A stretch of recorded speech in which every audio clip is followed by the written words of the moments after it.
দাদা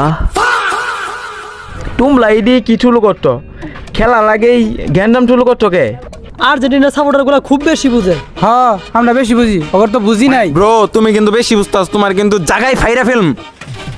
মাথায় সেভ কর। এই যে মামা তোমরা আগে কাকতল সাফ করো। 20 মিনিট থাকতে না মেয়ে তো কেরাই কত এই থামো তোমরা থামো আচ্ছা তোমরা বাতিল থাবোটার না তোমরা তিনটা প্লেয়ারের নাম তো দেখি Zakir Hossain, Neymar, Aubin. Aubin Ira টেলা লামিন মাল ইয়ামাল। বুটি তোমরা তিনটা নেই পাত এখন তোমরা কাও দেখি সাকিব আল হাসান, মেসি। এই দিলি দাদা ধর্ষক মেসি এই যে ভাইয়া আন্ডার টাইগার। তোমরা করতে ভালো কইতো তোমরাও পার দাদা আমি তো আর্জেন্টিনা। আমরা বাঙালিরা